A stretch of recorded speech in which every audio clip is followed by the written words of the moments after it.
What's up everyone, I'm Zips and this is our first commented video ever. And so today we are ranking almost every caliber in War Thunder based on my experience and also my gameplay. Remember that I have mostly Russian things, so it's gonna be based mostly on Russian calibers and calibers of tanks I've fought against. We are not including aircrafts and mounted missile launchers. Also most of the calibers are for the three main nations, USA, Germany and Russia. So stay up to the end, it's gonna be worth your while. So the first one's gonna be the classic and useful machine gun 7.62 by 39, present pretty much all the nations such as the Russian and USA. It sounds like nothing special, but you'll miss it a lot when you buy a tank with no coax. The fences will slow you down, it will be a big of a problem removing bushes and trees, finding enemies. Next one is the 50 cal and the 14.5mm Russian coax. They aren't the same, but they pretty much do the same thing. They're similar to the 7.62 by 39, but on steroids. They can kill weak armored enemies, shoot down planes and break tracks, which is very important, but the fire rate is kinda bad and the ammo is what nerfs it. It's good at best. This is pretty much my most hated caliber of all time.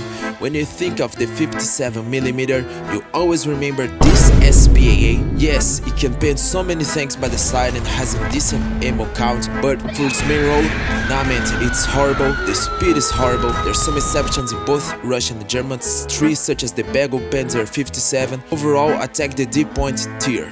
Now about the 30mm, the only salvation of this caliber is the BMP-2, alright? The BMP-3 is straight trash.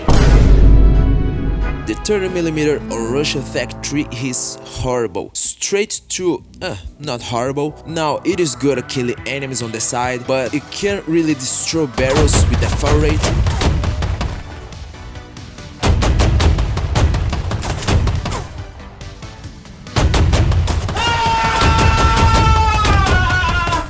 Go with the 20mm, it's way better. 30mm belongs to aircrafts. 20mm, amazingly good. At least in the Russian Thak 3 there's not much 20mm, only some variations such as the 23, 25 which belong to SPAs, but in USA on some similar nations the 20mm is a bomb. I must have a ton of deaths to the XM800T. The combination of fire rate and speed of the tank is an absolute menace, good against aircrafts and overall trolling. Another one for the collection of my most hated calibers, 76mm.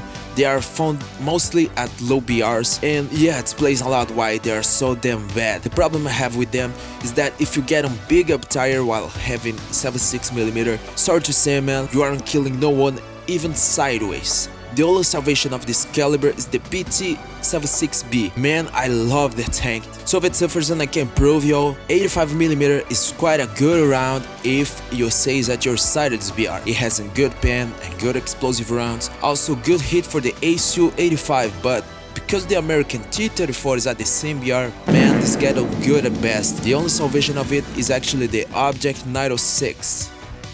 After the storm, there is a beautiful rainbow, which means after you complete the Soviet survival of the American T-34s and you finally move on to some substantial weapons, we get to the big boy guns. 100mm is where you say, man, it's my turn now, to your enemies and just pop them out with a click. T-55 AMD-1, T-54 Su-100P, BMP-3, maybe not this, but overall it's the quite new bias.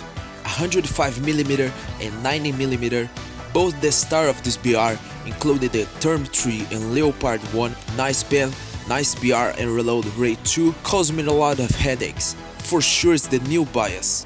115mm, there is only one tank that has this caliber that I know, it's the Object 435, they put it on higher tire which is very sad, but it still rocks. Now about this one, 120mm, it's the main caliber for the top tier USA, but it's also used in lower tires such as the 7.7 and 7.7. And boy, let me tell you about my experience to this. If you thought War Thunder was realistic and your problems would be fighting panzers, fighting tigers, and yeah, you are tremendously wrong. Someday you're gonna take your precious Russian T-34 into battle just to meet the unmovable USA T-34 and get crushed by the 120 cannon. 122mm, I have a relationship of both hate and love for this caliber actually. Good pen and good HE, but most of the 122mm is at the USA T-34's BR, so if you miss that 1nm pixel with this caliber, it's dead for sure.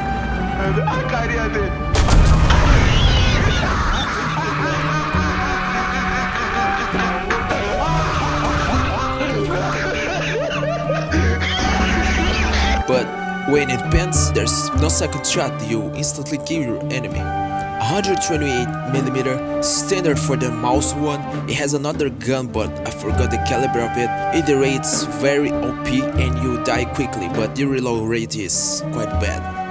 This one's quite controversial. It's the 113mm. Mostly it's for the IS-7 and the nuclear tank. It's not bad, but it's not great. I will not pay to use AP at this BR. Following up, we have the 152mm. It's a weird caliber and round.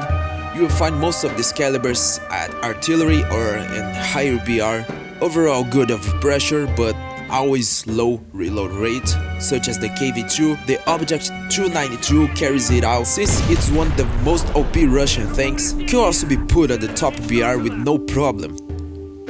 No matter where you are, neither your BR, Storm Tiger will absolutely shred you and everything around you.